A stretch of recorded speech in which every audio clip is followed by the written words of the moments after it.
प्यारे बच्चों, विद्यालय शिक्षा विभाग हरियाणा द्वारा एडुसेट पर प्रसारित इस कार्यक्रम में आज आप मेरे साथ जानेंगे र के विविध रूपों के बारे में। तो आइए बच्चों, जानते हैं र के विविध रूपों के बारे में। र के 4 रूप होते हैं। र का सामान्य रूप या मूल रूप, जैसा कि आप इसे वर्णमाला में लिखा हुआ देखते हैं। यह रूप इसका स्वर सहित होता है, यानी इसमें स्वर होता है जैसे। और यह जो र है, इससे कोई शब्द शुरू भी होता है, यह किसी शब्द के बीच में भी हो सकता है और अंत में भी। जैसे आप यहाँ पर उदाहरण देख सकते हैं, रजत, यहाँ इस शब्द की शुरुआत में है र।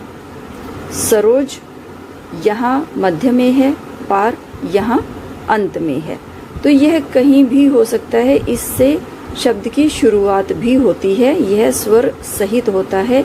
स्वर सहित होने का अर्थ है कि यह पूरा भी मिलेगा और इसके साथ मात्रा भी लगी हुई मिलेगी। जैसे आपने यहाँ देखा कि र के साथ ओ की मात्रा लगी हुई है। दूसरा है र का पदेन रूप, जिसका चिन्ह कुछ ऐसा होता है, एक तिरछी छोटी सी रेखा होती है। यह भी स्वर सहित होता है, जैसे ग्राम, उम्र, सप्रसंग। जैसे सामान्य रूप में हमने कहा कि इस र से, र के इस रूप से कोई शब्द शुरू भी हो सकता है, यह किसी शब्द के मध्य में और अंत में भी हो सकता है। लेकिन र का पदेन रूप जो होता है, वह बीच में भी हो सकता है, अंत में भी हो सकता है, लेकिन उससे किसी शब्द की शुरुआत नहीं होती है, यानी शब्द के प्रारंभ में र का पदेन रूप नहीं होता है। अब जैसे अगर यहाँ पर बात की जाए कि र का सामान्य रूप है, यह स्वर सहित होता है। अब यहाँ हम बात कर रहे हैं र के पदेन रूप की, यह भी स्वर सहित होता है। फिर दोनों में इतना अंतर कैसे है कि इससे शब्द की शुरुआत भी हो रही है, लेकिन इस रूप से शुरुआत नहीं हो रही है। यह अपने पूरे स्वरूप में लिखा जाता है और यह केवल एक छोटी सी तिरछी रेखा के रूप में। अभी हम इसके बारे में विस्तार पूर्वक चर्चा करेंगे, लेकिन उससे पहले हम र के अन्य रूपों के बारे में भी एक बार जान लेते हैं। र का अगला रूप है, यह भी पदेन रूप ही होता है, लेकिन इसका चिन्ह कुछ ऐसा होता है जैसा अंग्रेजी में वी होती है, उसको उलट दीजिए, उस प्रकार का इसका चिन्ह होता है। यह भी स्वर सहित होता है। अब आप देखिए कि र के 3 रूप ऐसे हो गए जो स्वर सहित हैं, लेकिन तीनों की ही बनावट में काफी भिन्नता है। और यह जो रूप है उल्टे वी के आकार जैसा, यह कहाँ लगता है? केवल उन वर्णों के नीचे जो नीचे से गोलाई लिए हुए होते हैं। जैसे राष्ट्र, ट में गोलाई है, ट्रक, ड्रम। इस प्रकार जो विशेष रूप से जो ट वर्ग के व्यंजन है, ट, ठ, ड, उनमें आपको इस रूप का, र के इस पदेन रूप का आपको वहां पर प्रयोग मिलेगा। अगला है र का रेफ रूप, जिसका चिन्ह इस प्रकार, यह स्वर रहित होता है। आपने ध्यान देना है बच्चों कि यह स्वर रहित होता है, जैसे तर्क, पर्याप्त, दर्शन आदि। जिस प्रकार से जो र का पदेन रूप है, यह वाला है या चाहे यह वाला है, इनसे किसी शब्द का प्रारंभ नहीं होता, यानी शब्द की शुरुआत इनसे नहीं होती। उसी प्रकार जो र का रेफ रूप है, इससे भी शब्द की शुरुआत नहीं होती है। यह भी शब्द के या तो मध्य में मिलेगा या अंत में मिलेगा। आइए अब चर्चा करते हैं र के सामान्य रूप अथवा मूल रूप की, जो कि हमने बात की थी कि स्वर सहित होता है। ये भी बात हम कर चुके हैं कि र शब्द के प्रारंभ में, मध्य में, अंत में कहीं भी हो सकता है। तो यह अब जानना है कि स्वर सहित और स्वर रहित रूप कैसे होते हैं। स्वर सहित रूप देखिए, जिस प्रकार राजीव में र में आ की मात्रा है, ज में ई की मात्रा है, दीर्घ ई, व, और व में अ है। देखिए जैसे र जमा आ जमा ज जमा दीर्घ ई जमा व जमा अ। अगर व में स्वर नहीं होता तो हलंत युक्त होता और अंत में अ नहीं होता। तो अब आपने यहाँ देखा कि जो ये र है इसके साथ स्वर लगा हुआ है, रा बन गया। इसी तरीके से अगर हम मध्य वाले र की बात करें, सरोज, सरोज में आप देखिए स जमा अ जमा र जमा ओ जमा ज जमा अ। यहाँ भी आप देखेंगे कि र के साथ ओ लगा हुआ है। गुरु, ग जमा उ ह्रस्व उ जमा र जमा, यहाँ भी ह्रस्व उ है। तो आप यहाँ भी देख रहे होंगे कि यहाँ भी इस र के साथ हमारा स्वर है। चेहरे, च जमा ए जमा ह जमा अ जमा र जमा ए। तो यहाँ भी आपने देखा कि यहाँ भी र के साथ ए है, जो यहाँ पर आकर मात्रा के रूप में आपको दिखाई दे रहा है। तो आप जो हमारे र का जो मूल रूप है, तो आप उसमें देखेंगे कि वह स्वर सहित होता है। अब किसी भी शब्द का जब हम वर्ण विच्छेद करेंगे तो यह बात हमारे अच्छी तरह से स्पष्ट हो जाती है कि वह किस प्रकार से स्वर सहित है। आइए अब देखते हैं र के दूसरे रूप पदेन रूप के बारे में, जिसका चिन्ह यह होता है और यह भी स्वर सहित होता है। एक बात यहाँ मैं आप सबको स्पष्ट कर देना चाहती हूँ बच्चों, कि जो र के हमने अभी देखा कि र के जो अलग अलग रूप होते हैं, पदेन रूप भी दो तरह से होते हैं, एक तो ये और एक जो इस प्रकार बना हुआ होता है, और एक जो र का रेफ रूप होता है। बहुत से लोग इन्हें र की मात्राएं भी कहते हैं, लेकिन यह र की मात्राएं नहीं होती, यह र के अलग अलग रूप होते हैं। आपको यह मालूम होना चाहिए कि मात्राएं केवल स्वरों की होती है, व्यंजनों की मात्राएं नहीं हुआ करती। तो इस बात में कोई भ्रम नहीं होना चाहिए, कोई संशय नहीं होना चाहिए कि यह र के भिन्न भिन्न रूप हैं, न कि मात्राएं। तो हम देखते हैं कि र का यह जो रूप है, मूल रूप तो होता ही है स्वर सहित, यह केवल एक छोटा सा चिन्ह होते हुए भी यह स्वर सहित किस प्रकार है। जैसे हम देखें प्रकाश, पहले तो बच्चों हमें जो र का जो रेफ रूप है, जो पदेन रूप है, उस से जो बने हुए शब्द होते हैं, यदि हम उनका सही प्रकार से उच्चारण भी अगर हम कर लेते हैं तो हमें उस शब्द की पूरी बनावट यानी उसका किस प्रकार से वर्ण विच्छेद हमने करना है, हमें यह मालूम हो जाएगा। हमें यह अच्छे से पता चल जाएगा कि इसमें जो पदेन रूप है यह वास्तव में पूरा होता है, र पदेन जो र होता है, और जिस वर्ण के पैरों में यह लगा हुआ होता है वास्तव में वह वर्ण आधा होता है, जैसा कि आप यहाँ भी देख रहे हैं। आप सोच रहे होंगे कि एक छोटा सा चिन्ह होते हुए भी इस प्रकार का यह पूरा कैसे है, और जबकि जो वर्ण पूरा दिखाई दे रहा है, जैसे आप यहाँ प्रकाश में भी देखें, यहाँ आप ग्रीष्म में ग में देखें, उग्र में भी ग में देखें, यहाँ प्राप्त में प में देखें, या क्रेन में क में देखें, या द्रोण में द में देखें, तो ये वर्ण तो अपने आप में पूरे दिखाई दे रहे हैं, जबकि र एक छोटे से रूप में होते हुए भी यह पूरा कैसे है, स्वर सहित कैसे है, जबकि जिसके पैरों में यह लगे हुए हैं वह स्वर रहित कैसे है। इस विषय में एक छोटी सी कथा प्रचलित है कि एक बार र और अन्य जो व्यंजन है, अन्य जो वर्ण है, वे कहीं चले जा रहे थे। चलते चलते र थक जाता है और अन्य जो व्यंजन होते हैं वे सब बारी बारी से उसे अपने कंधे पर उठा लेते हैं।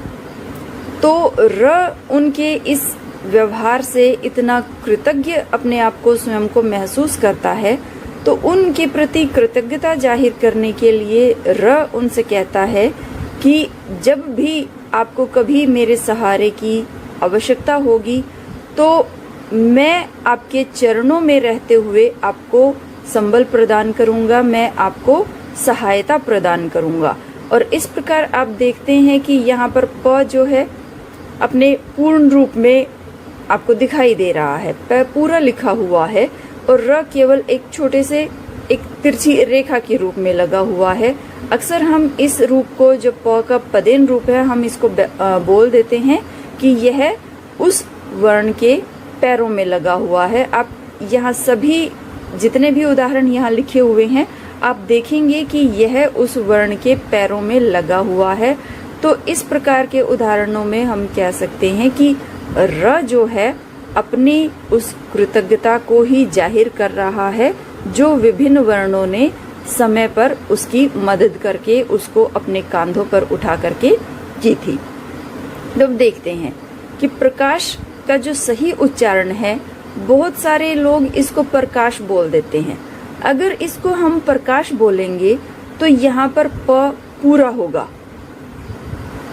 ठीक है, इस बात को आपने ध्यान रखना है कि जब हमारा उच्चारण शुद्ध होगा तभी हमारी लेखनी, तभी जो हम शब्द लिख रहे हैं वह भी शुद्ध होगा। और हिंदी की यह सबसे बड़ी विशेषता है कि जिस प्रकार यह बोली जाती है उसी प्रकार यह लिखी भी जाती है। तो इसका जो शुद्ध उच्चारण है वह प्रकाश होगा, ना कि प्रकाश। जब हम इसको प्रकाश बोल रहे हैं तो आप देख रहे होगे कि प जो है वह एक झटके में बोला जा रहा है, बहुत ही तीव्र गति के साथ, बहुत ही तेज गति के साथ प को हमने बोल दिया।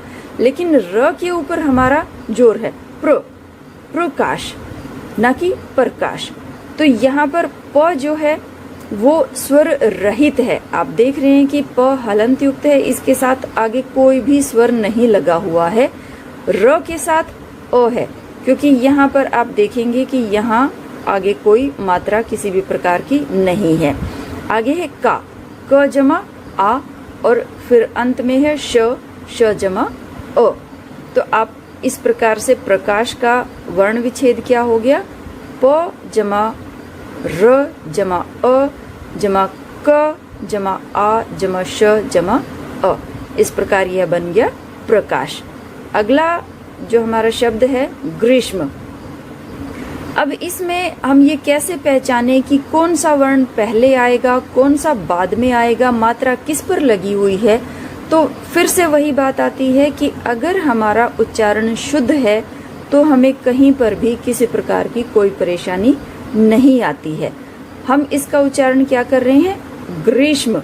अब आराम आराम से इस शब्द को अगर बोल करके देखेंगे, ग्रीष्म, सबसे पहले किसकी ध्वनि सुनाई दे रही है, ग, ग्रीष्म, फिर र की, फिर ई की, और उसके बाद श और फिर म की। तो आप इसका अगर हम वर्ण विच्छेद करते हैं तो ग, ग्रीष्म। आप देखेंगे कि ग जो है एकदम से बोला जा रहा है, पूर्ण रूप में नहीं बोला जा रहा है। ये ग के साथ इसलिए कोई भी स्वर नहीं है, ग जमा र। और ई, आप मात्रा यहाँ पर देखेंगे कि कौन सी मात्रा है, दीर्घ ई की मात्रा है, तो उसके पश्चात दीर्घ ई लग गया। अब आप आगे देख रहे होंगे कि श जो है हमारा स्वर रहित है, तो यहाँ पर इसके साथ भी कोई स्वर नहीं लगा हुआ है। फिर म जमा अ, इस प्रकार ग्रीष्म बन गया। अगला हमारा जो शब्द है क्या है, उग्र। आप इसमें देखेंगे उग्र जो है स्वर तो है ही उ, उसके पश्चात हमने देखना है कि किसकी ध्वनि पहले आ रही है, ग्र, उग्र, ग फिर र और फिर अंत में स्वर। तो इसका वर्ण विच्छेद किस प्रकार हो जाएगा, उ जमा ग जमा र जमा अ। अगला हमारा शब्द है प्राप्त। आराम से बिल्कुल ध्यान से बोल करके आपने एक एक शब्द को देखना है। प्राप्त, प जमा, उसके पश्चात क्या आना चाहिए, कोई स्वर आना चाहिए या हमारा पदेन र आना चाहिए। क्या आना चाहिए, पदेन र। प के पश्चात र जमा आ जमा प जमा त जमा अ। यहाँ पर प स्वर रहित क्यों है, क्योंकि हमारा जो शब्द है प्राप्त उसमें प आधा है, स्वर रहित है, तो इसलिए भी हमने यहाँ इस प के साथ कोई स्वर नहीं लगाया। अगला शब्द है क्रेन, क्रेन, क र ए। इसी प्रकार से हम इसका वर्ण विच्छेद करेंगे। क हलंत युक्त है, स्वर रहित है, इसके साथ कोई स्वर नहीं है। जमा र जमा ए जमा न जमा अ।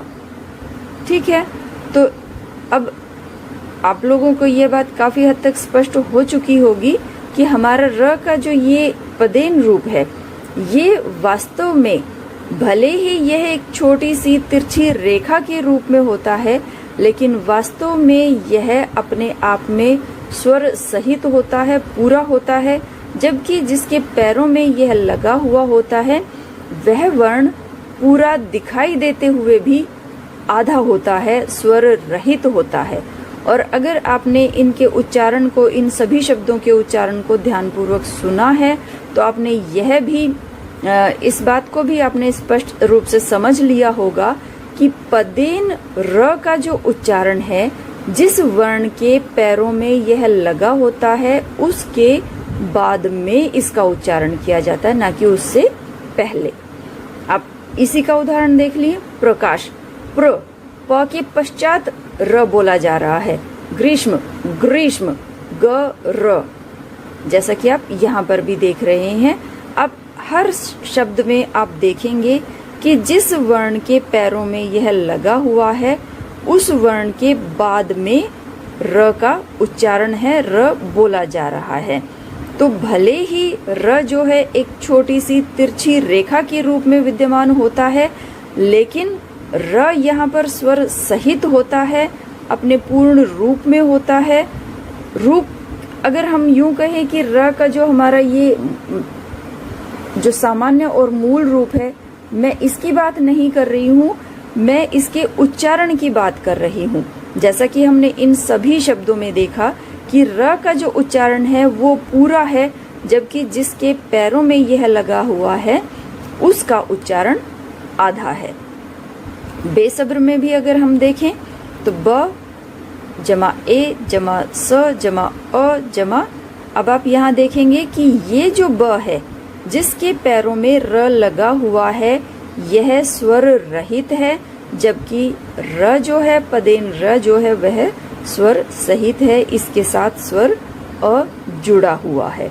तो यह बात बच्चों आपको समझ में आ गई होगी कि हमारा जो पदेन र होता है, वह एक छोटी सी तिरछी रेखा के रूप में होते हुए भी अपने आप में पूर्ण होता है, स्वर सहित होता है।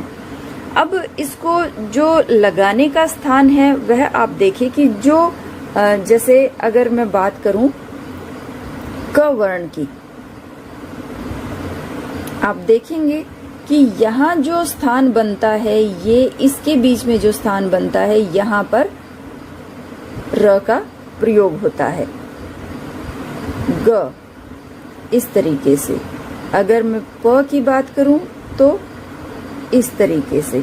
ठीक है, और भी हम कोई उदाहरण ले सकते हैं, जैसे ज, यहाँ पर इस तरीके से हम इन वर्णों के पैरों में र का प्रयोग करते हैं।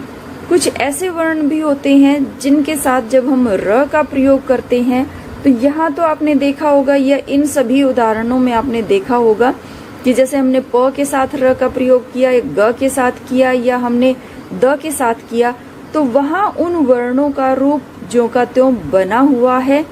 लेकिन कुछ वर्ण ऐसे भी होते हैं जब हम जिनके साथ पदेन र का प्रयोग करते हैं, तो उनका स्वरूप बिल्कुल भिन्न हो जाता है। आइए देखते हैं कि वह वर्ण ऐसे कौन से हैं। तो देखते हैं बच्चों कि वे हमारे वर्ण कौन से हैं जिनका स्वरूप र जुड़ने के बाद बिल्कुल बदल जाता है। तो आपने देखा होगा कि हमारी जो हिंदी की वर्णमाला है, उसमें 4 संयुक्त व्यंजन होते हैं, क्ष, त्र, ज और श्र। तो यहाँ पर आप देखें कि त के साथ जब र जुड़ रहा है तो क्या बन गया, त्र। आप देख रहे हैं कि त का स्वरूप ये होता है, र का स्वरूप ये होता है, लेकिन जब त्र बना तो उसमें त का स्वरूप यहाँ पर दिखाई नहीं दे रहा है, बिल्कुल एक अलग वर्ण ये बन गया है। हम त्र को इस प्रकार भी लिख सकते हैं, यहाँ पर र स्वर के साथ ही है, या हम इसको इस प्रकार भी लिख सकते हैं त जमा र जमा अ। इसी प्रकार से जब श के साथ र जुड़ता है तो उसका स्वरूप कुछ ऐसा हो जाता है। इसको हम श जमा र के रूप में भी लिख सकते हैं, यहाँ पर र स्वर सहित है, या हम इसको बिल्कुल इस प्रकार भी लिख सकते हैं श जमा र जमा अ। त्र के कुछ उदाहरण हैं, जैसे यत्र, सर्वत्र, क्षत्रिय, छात्र। श्र से श्रम, श्रीमती, श्रीमान, आश्रय। तो यहाँ पर आपने देखा बेटे कि जब हम क के साथ, त के साथ, सॉरी प के साथ या ज के साथ या ब के साथ या किसी और वर्ण के साथ जब हमने र, पदेन र का प्रयोग किया तो उन वर्णों के जो बनावट थी उसमें कोई परिवर्तन नहीं आया। लेकिन त और श ये दो ऐसे वर्ण हैं जिनके साथ जब हम पदेन र के लिए इनका प्रयोग करते हैं, जब र को इनके साथ जोड़ते हैं तो इनका स्वरूप जो है बिल्कुल बदल जाता है। ठीक है, तो इस चीज का आपने ध्यान रखना है कि र का पदेन रूप जो चिन्ह ये है, जब वह त और श के साथ प्रयुक्त होता है तो उनका स्वरूप इस प्रकार से होता है। यहाँ देखते हैं र का पदेन रूप, जिसका चिन्ह ये होता है उल्टे वी के आकार जैसा। और हमने बात की थी कि यह भी स्वर सहित होता है। यह स्वर सहित किस प्रकार होता है, आइए कुछ उदाहरणों के माध्यम से देखते हैं। और इसके बारे में मैंने बताया भी था कि यह जो पदेन रूप र का यह वाला होता है, यह केवल नीचे से गोलाई लिए हुए वर्णों के साथ ही लगता है। जैसे बात की थी कि ट वर्ग जो होता है, ट, ठ, ड, ढ, उन्हीं के नीचे इस रूप का प्रयोग होता है। अब आप सोच रहे होंगे कि जब र का एक पदेन रूप यह वाला हमारे पास पहले से था तो हमें इस रूप की आवश्यकता क्यों पड़ी। तो बेटे जो ट वर्ग होता है, आपने देखा होगा कि जो ट वर्ग है उसके सभी जो वर्ण हैं ट, ठ, ड, ढ, आप देख रहे हैं कि नीचे से गोलाई लिए हुए हैं ये। अगर हम ट के साथ मान लीजिए इस प्रकार या इस प्रकार र का प्रयोग करते हैं, जो हमारा पदेन र है, ये जो है इसका प्रयोग हम इस प्रकार करते हैं, तो कई बार जल्दबाजी में अगर यह इसके साथ इस प्रकार से स्पर्श कर जाता है तो यह द का रूप धारण कर लेता है। और इसी प्रकार से इनमें भी यह थोड़ा सा, अगर मान लीजिए इसके साथ भी हम इसको इस प्रकार से प्रयोग करते हैं और इसके साथ थोड़ा सा ये स्पर्श हो गया तो यह भी द का रूप धारण कर लेगा। तो इस स्थिति से बचने के लिए विद्वानों ने यह सलाह दी कि हम इसके लिए इन शब्दों के नीचे हम इस प्रकार का एक चिन्ह का प्रयोग करेंगे ताकि किसी भी प्रकार का कोई संशय न रहे किसी के भी मस्तिष्क में। तो इसलिए जो नीचे से गोलाई लिए हुए जो वर्ण होते हैं उनके नीचे हम र के इस रूप का प्रयोग करते हैं, ना कि इस रूप का प्रयोग करते हैं। तो देखते हैं कि यह स्वर सहित किस प्रकार से है। जैसे हम यहाँ अगर उदाहरण लें राष्ट्र का, र में आ की मात्रा है, श जो है आप यहाँ देख ही रहे हैं इसकी खड़ी पाई हटी हुई है, आधे रूप में है ये, और ट के नीचे जो है पदेन र लगा हुआ है। हम बात कर चुके हैं कि पदेन र जो होता है वो उसका उच्चारण पूरे वर्ण की भांति होता है।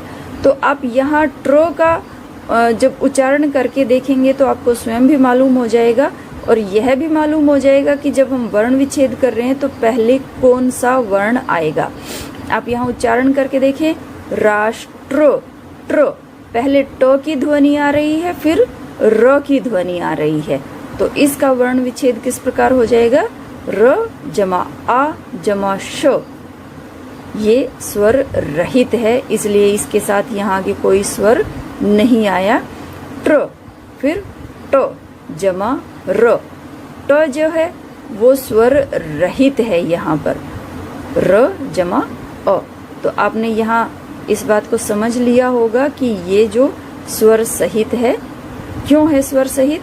क्योंकि इसके साथ हमेशा स्वर जुड़ा हुआ होगा। ट्रक, इसका भी आप उच्चारण करके देखें। ट्रक, ट र। पहले ध्वनि किसकी आ रही है? ट की, उसके पश्चात र की। ट जमा र जमा अ जमा क जमा अ। तो यहाँ पर भी आप देख रहे हैं कि र जो है अपने साथ स्वर को लिए हुए है। इसी प्रकार अगर हम ड्रम को देखें तो यहाँ भी आप देखेंगे कि ड्रम, ड र, ड्रम। पहले ड की ध्वनि आ रही है, फिर र की ध्वनि आ रही है। और ड की या ट की आप ध्वनि देखेंगे यहाँ भी और यहाँ भी, तो ट की ध्वनि और ड की ध्वनि यह एकदम से बोली जा रही है, जबकि र की ध्वनि पूरी सुनाई दे रही है। तो आपको यहाँ स्पष्ट हो गया होगा कि जो हमारे पदेन र का जो हम प्रयोग कर रहे हैं, चाहे वह नीचे से गोलाई लिए हुए वर्णों के नीचे है या अन्य सभी वर्णों के नीचे है, वह जो पदेन रूप होता है वह अपने आप में पूर्ण होता है, स्वर सहित होता है। और जिसके पैरों में पदेन र लगा हुआ है वह वर्ण अधूरा होता है, वह स्वर रहित होता है। तो आशा करती हूँ कि पदेन र के ये दोनों रूप आपको भली भांति समझ में आ गए होंगे। अब हम देखते हैं र का रेफ रूप। देखते हैं अब र के अगले रूप रेफ रूप के बारे में, जिसका चिन्ह इस प्रकार होता है। यह स्वर रहित होता है। इस बात पर आपने ध्यान देना है बच्चों कि यह स्वर रहित होता है। देखते हैं कुछ उदाहरणों के माध्यम से। जैसे हमने एक शब्द लिया है दर्शन। इसके बारे में आपने एक और बात को जो बहुत ही महत्वपूर्ण है उसको ध्यान में रखना है कि जो रेफ रूप, जो पदेन रूप था, हमने बात की थी कि पदेन रूप का जो उच्चारण है, जिस वर्ण के पैरों में वह लगा होता है उसके बाद उसका उच्चारण होता है। प्र, प के बाद में र का उच्चारण हुआ है। लेकिन रेफ जो रूप होता है, जिस वर्ण के ऊपर वह लगा होता है उससे बिल्कुल पहले उसका उच्चारण होता है। आप देखें, शब्द को बोलकर देखें। दर्शन, दर्शन। र का उच्चारण कहाँ हो रहा है? द और श के बीच में, जबकि लगा किसके ऊपर हुआ है? ये श के ऊपर लगा हुआ है। तो यह नहीं मानना है कि श के ऊपर लगा हुआ है तो इसका उच्चारण श के बाद होगा, श और न के बीच में नहीं, वह बिल्कुल गलत हो जाएगा। इसका उच्चारण है द और श के बीच में। आप उच्चारण करें फिर से, दर्शन। लेकिन यहाँ पर आप क्या देख रहे हैं, कैसी आवाज आपको सुनाई दे रही है? जो र की आवाज है वह पूरी नहीं सुनाई दे रही है। जैसे आप यहाँ पर हमने उच्चारण किया प्रो, यहाँ पर प की ध्वनि आधी है और र की ध्वनि पूरी है। लेकिन यहाँ पर आप देखेंगे कि द की यह तो अपने आप में पूर्ण है ही। हमने बात करनी है जिस वर्ण के ऊपर रेफ र लगा हुआ है, दर्शन। यहाँ पर आप पाएंगे, आप भली भांति इसको समझ पाएंगे कि जो र का यहाँ उच्चारण है वह आधा है और श का उच्चारण पूरा है। तो यहाँ पर जो र है रेफ के रूप में लगा हुआ है वह जो है स्वर रहित है, और जिस वर्ण के ऊपर वह लगा हुआ है वह वर्ण स्वर सहित है। आइए हम वर्ण विच्छेद के माध्यम से इसको समझते हैं। द, द जमा अ, द में अ जुड़ गया, द बन गया। अब है दर्शन, फिर र। हमने एक एक वर्ण को ध्यान से सुनना है कि कौन सा वर्ण किसके बाद आ रहा है। द के बाद किसकी ध्वनि आपको सुनाई दे रही है? र की। र के बाद श की, और श जो है पूरा है। कोई भी वर्ण जो ताकतवर होगा वही तो अपने से कमजोर को अपने ऊपर उठा पाएगा। जैसे आप यहाँ देख रहे हैं कि जो श है, श ने र को अपने कांधों पर उठा रखा है। अगर श भी कमजोर होता, कमजोर से तात्पर्य यहाँ पर है कि अगर श भी अपूर्ण होता, आधा होता, स्वर रहित होता, तो वह इस रेफ र का भार नहीं उठा सकता था। ऐसे में जो रेफ र है वो उससे अगले वाले वर्ण के ऊपर चला जाता। लेकिन यहाँ श जो है वो पूर्ण रूप से सक्षम है, वह स्वर सहित है, इसलिए वह इस आधे र का भार उठा सकता है। तो यहाँ पर आप देख रहे हैं कि जो श है, श के साथ अ स्वर जुड़ा हुआ है, तो इसका रूप क्या बन गया, इस प्रकार से। और अंत में क्या है वर्ण न। यह भी आप देख रहे हैं कि स्वर सहित है, पूर्ण है, तो न जमा अ, और ये क्या बन गया, दर्शन। ठीक है, अगला हम उदाहरण देखते हैं, परिवर्तन। परि में आपको कोई परेशानी नहीं आएगी। प जो है, प के साथ अस्वर जुड़ा हुआ, प जमा अ, प बन गया। र के साथ कौन सी ई जुड़ी हुई है, ह्रस्व या दीर्घ, ह्रस्व ई। शायद आप नहीं समझ पाएंगे। ह्रस्व ई से मेरा कहने का मतलब है जिसे हम अक्सर छोटी ई और बड़ी ई कह देते हैं, तो ह्रस्व ई छोटी ई, और दीर्घ ई जो होती है जिसको आमतौर पर बड़ी ई कह दिया जाता है। तो आप मात्रा की आपको पहचान है ही, तो आप यहाँ देखेंगे कि र में ह्रस्व ई की मात्रा जुड़ी हुई है, तो यहाँ पर कौन सा ई आएगा, ह्रस्व ई। फिर है व जमा अ। तत्पश्चात क्या है, परिवर्तन। वो के बाद हमने विशेष ध्यान देना है कि हम र के कौन से रूप का प्रयोग कर रहे हैं। परिवर्तन, वो के बाद, वो यहाँ पे पूर्ण हो गया, वो के बाद किसकी ध्वनि है, र। लेकिन यह पूरी ध्वनि नहीं सुनाई आपको दे रही है, आधी ध्वनि सुनाई दे रही है, तो यह र जो है स्वर रहित होगा। फिर है त जमा अ, और उसके बाद है न जमा अ।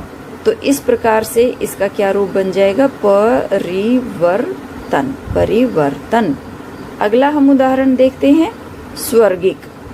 क्या है, स्वर्गिक। आपने पहले उस शब्द का अच्छे से उच्चारण करके देखना है। आपको अपने आप ही यह मालूम हो जाएगा कि उस र की ध्वनि कहाँ आ रही है। तो उसके लिए बेटे सबसे पहले हमारा उच्चारण जो है वो बिल्कुल स्पष्ट और बिल्कुल शुद्ध होना चाहिए, तभी हम इन चीजों को अच्छे से समझ पाएंगे। आइए देखते हैं स्वर्गिक का वर्ण विच्छेद।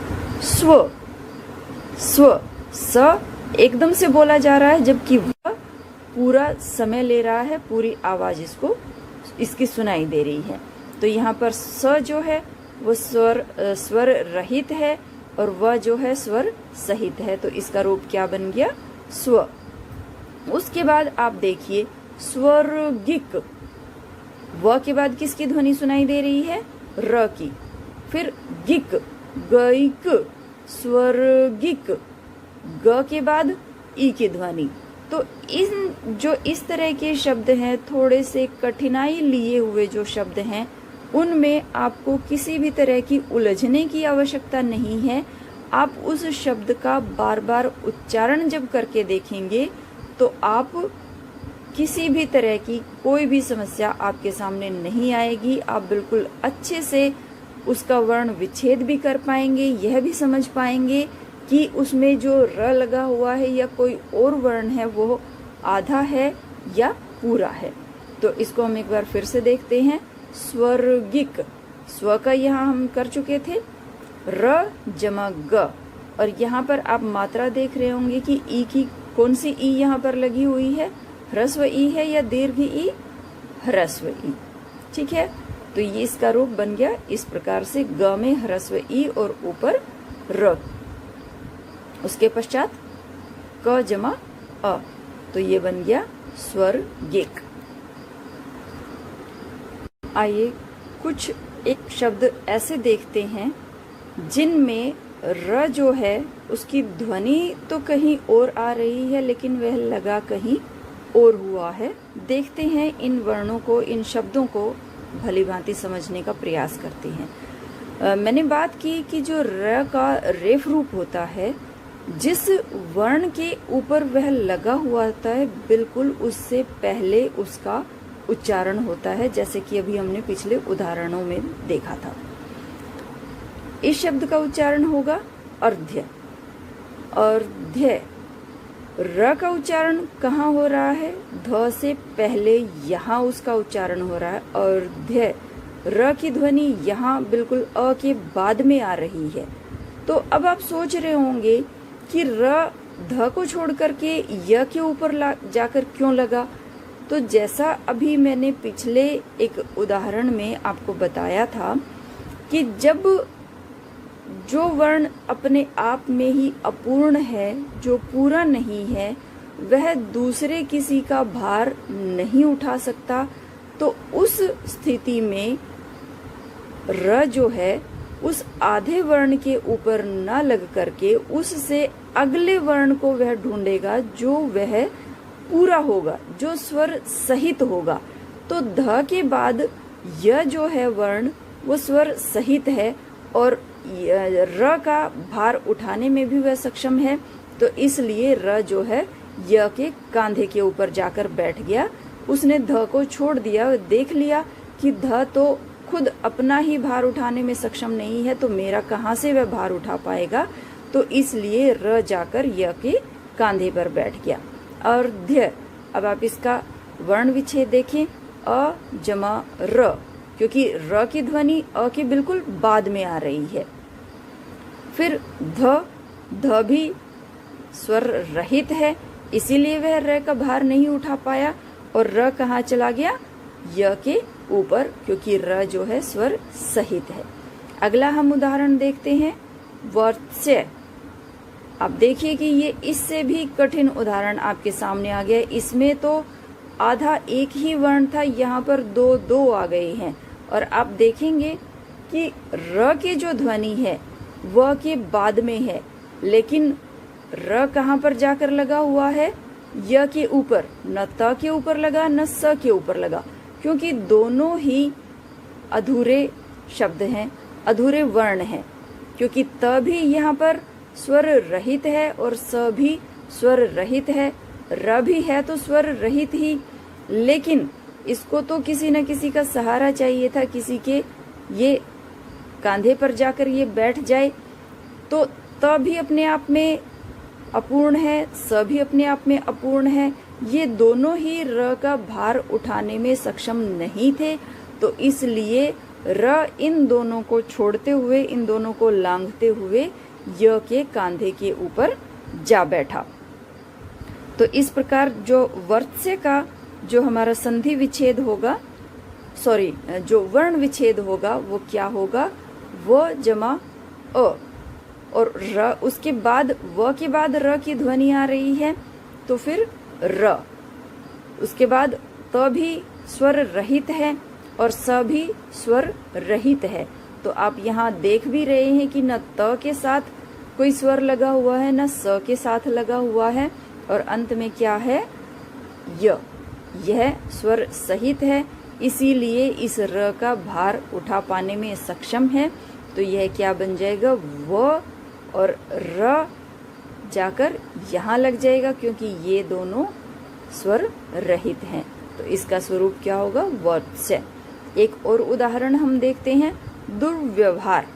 आप इसका उच्चारण जब कर रहे हैं तो र की ध्वनि कहाँ आ रही है? द के बिल्कुल बाद में र की ध्वनि आ रही है। दुर्व्यवहार। व के ऊपर क्यों नहीं लगा? वही बात कि वह अपने आप में ही सक्षम नहीं है र का भार उठाने के लिए, इसलिए र ने व को छोड़कर य को चुना उसके कांधों पर जाकर बैठने के लिए। तो द जमा ह्रस्व उ जमा र जमा व। र के बाद भी कोई स्वर नहीं है, व के बाद भी कोई स्वर नहीं है, य जमा अ, और इनका रूप बन जाएगा इस प्रकार। और फिर व जमा अ, य के बाद वाला व, हा के लिए बन जाएगा ह जमा आ, और र के लिए बन जाएगा र जमा अ। तो इस प्रकार दुर्व्यवहार का वर्ण विच्छेद ये हो जाएगा द जमा ह्रस्व उ जमा र जमा व जमा य जमा अ जमा व जमा अ जमा ह जमा आ जमा र जमा अ। तो इस प्रकार आपने ध्यान देना है कि रेफ रूप, जो र का रेफ रूप होता है, वह जिस वर्ण के ऊपर लगा हुआ होता है उसका उच्चारण उस वर्ण से पहले होता है। उससे पहले, जिस वर्ण के ऊपर यह लगा हुआ है उससे पहले यदि कोई अधूरे स्वर रहित कोई वर्ण आ जाते हैं तो उनसे भी पहले र का उच्चारण होता है, जैसे हमने अर्ध्य में देखा, वर्त्स्य में देखा, दुर्व्यवहार में देखा। र के विविध रूप आपने बच्चों देख लिए। अब एक उसके साथ एक बहुत ही महत्वपूर्ण छोटा सा विषय और है, र के साथ ह्रस्व उ और दीर्घ उ की मात्रा का प्रयोग कैसे करते हैं।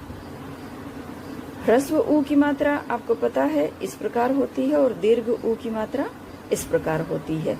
र के साथ ह्रस्व उ लगने पर मात्रा र के इस प्रकार लगेगी और दीर्घ उ लगने पर इस प्रकार लगेगी। अब आप सोच रहे होंगे कि अन्य जो वर्ण होते हैं, कोई भी वर्ण है, जैसे क है, च है, स है, प है, कोई भी वर्ण ले लीजिए। हमने मान लीजिए उसमें ह्रस्व या दीर्घ उ कोई भी मात्रा लगानी है, इस प्रकार लग जाती है, इस प्रकार लग जाती है। तो र के ह्रस्व और दीर्घ जो उ है वो इस प्रकार से उनकी मात्रा क्यों नहीं लगती है। तो इस प्रकार से मात्रा लगने, देखिए कि कोई भी शब्द जब हम लिख रहे हैं तो वह हमारी जो समझ है उसको पुख्ता करने के साथ, हमें उस शब्द का अर्थ समझाने के साथ साथ वह शब्द लिखा हुआ भी सुंदर दिखाई देना चाहिए। यह भाषा की एक विशेषता होती है। तो जब हम र के साथ इस प्रकार से इन ह्रस्व और दीर्घ उ का प्रयोग करेंगे तो यह आप देख रहे होंगे कि बहुत ही लंबा भी हो जाता है और सुंदर भी नहीं दिखाई देता। तो र के यहाँ पर जो स्थान है, यहाँ पर देखिए जो जगह है, यहाँ पर जो जगह है, हम ह्रस्व और दीर्घ उ की मात्राओं का प्रयोग यहाँ नीचे ना करके हम यहाँ पर करते हैं। इस प्रकार से ह्रस्व उ के लिए हम इस प्रकार से मोड़ देते हैं और दीर्घ उ के लिए इसको इस प्रकार गोला बनाते हुए इस प्रकार हम ले आते हैं। देखिए जैसे ह्रस्व उ की मात्रा जब हमने र में लगाई तो इस प्रकार से उसका स्वरूप बनेगा, जैसे गुरु, पुरुष, रुपया।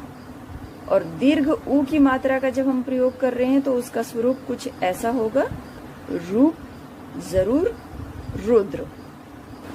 प्यारे बच्चों, रे की मात्रा लगे हुए कुछ ऐसे शब्द होते हैं जिनके उच्चारण से कुछ ऐसा आभास होता है कि जैसे उसमें र लगा हुआ है। लेकिन यदि बार बार वही बात आती है कि अगर हमारा उच्चारण शुद्ध है, बिल्कुल सही है, तो हमें इस प्रकार की कोई भी भ्रांति नहीं होगी। जैसे हम कुछ उदाहरण देखते हैं। मुर्दा, यहाँ पर कौन सा र लगा हुआ है? रेफ या पदेन? रेफ रूप का प्रयोग है। और आप यहाँ पर अच्छे से इसको सुन भी पा रहे होंगे, समझ भी पा रहे होंगे। मुर्दा, र की जो ध्वनि है द से पहले आ रही है, मुर्दा। अगर हम इसका उच्चारण करें, मुद्रा, मुद्रा, यहाँ पर र की ध्वनि किसके बाद आ रही है? द के बाद र की ध्वनि आ रही है। यहाँ पर द पूरा है, स्वर सहित है, और र स्वर रहित है, आधा है। यहाँ मुद्रा में द जो है भले ही पूर्ण दिखाई दे रहा है, लेकिन यहाँ पर स्वर रहित है द, और र जो है स्वर सहित है, आ स्वर इसके साथ लगा हुआ है। अब यह शब्द देखिए, इसमें आपको क्या लगता है कि यह जो लगा हुआ है ये क्या है? यह री की मात्रा है। ऐसी ही होती है ना री की मात्रा, री की मात्रा है। और इसका जो उच्चारण है, बहुत से लोग जो री की मात्रा के शब्द होते हैं उनका उच्चारण बिल्कुल ही गलत करते हैं। इसका उच्चारण होगा मृदा, और बहुत से लोग इसको मर्दा बोल देते हैं, मर्दा। जैसे आपने एक शब्द बहुत ही प्रचलित है, शब्द जिसका अर्थ माँ होता है, मातृ। शुद्ध शब्द ये होते हैं मातृ, लेकिन इनका उच्चारण किस प्रकार से कर देते हैं? मात्र, जो कि गलत है। और आप दोनों का ही अर्थ भी अगर देखेंगे, मात्र का अर्थ होता है केवल इतना ही, मात्र 5 ही रुपए हैं मेरे पास, केवल 5 ही रुपए मेरे पास हैं। और यहाँ पर मातृ ये माता के संदर्भ में प्रयुक्त हुआ है शब्द। इसी प्रकार से जो मृदा है वो मृदा नहीं है, मृदा है, ये री की मात्रा है। और यहाँ पर ये मैं पहले भी स्पष्ट कर चुकी हूँ कि जो र के जो ये रूप होते हैं, रेफ रूप या पदेन रूप जो होता है, वो र की मात्राएं नहीं होती, वो र के रूप होते हैं।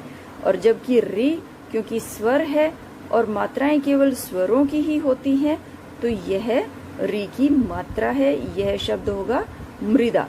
इसी प्रकार से अन्य उदाहरण देखें, ग्रह, और ये क्या है? गृह।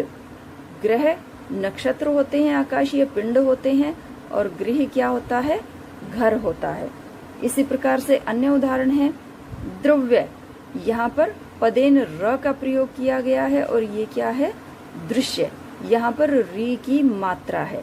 श्रव्य, श के साथ र के प्रयोग को भी हमने देखा था कि जब श के साथ र का प्रयोग होता है तो उसका स्वरूप बिल्कुल बदल जाता है। और यहाँ पर श में जब री की मात्रा लगी है, श्रृंगार, तो यहाँ पर जो श के अंदर र लगा हुआ था वह नहीं लगेगा।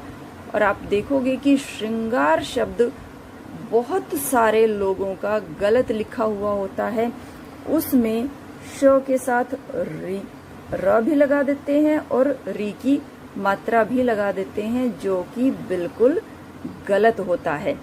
श्रृंगार बन गया ये तो, जबकि शब्द क्या है? श्रृंगार। श री की मात्रा, अनुस्वार और गार। इसी तरीके से कृपा, कृपया, इसको भी बहुत सारे लोग कृपा बोल देते हैं, इसको भी कृपया बोल देते हैं, जबकि यह बिल्कुल गलत है। यह शब्द कृपा होता है, यह कृपया होता है। एक शब्द जो रेफ रूप का है, जो बहुत ही प्रचलित शब्द है और जिसका उच्चारण और जिसकी वर्तनी लगभग गलत लिखी जाती है।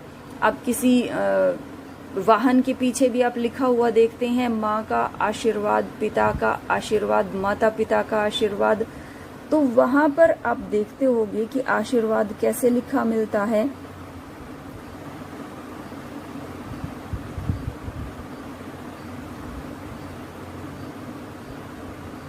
इस प्रकार से आशीर्वाद लिखा मिलता है। अब आप इसका उच्चारण करके देखें। हम बात कर चुके हैं कि जो र का जो रेफ रूप है, उसका उच्चारण जिस वर्ण के ऊपर वह लगा होता है उससे बिल्कुल पहले होता है। तो ये तो बन गया आशीर्वाद। तो इसका ध्यान रखना है कि यह जो वर्तनी है यह बिल्कुल गलत है। ये जो र है ये व के ऊपर आएगा। तो मैं आशा करती हूँ बच्चों कि आपने र के विभिन्न रूपों को भली भांति समझ लिया होगा।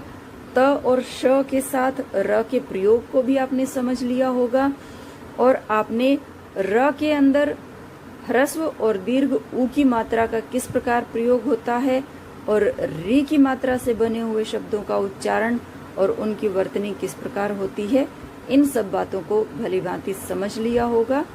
आपका बहुत बहुत धन्यवाद।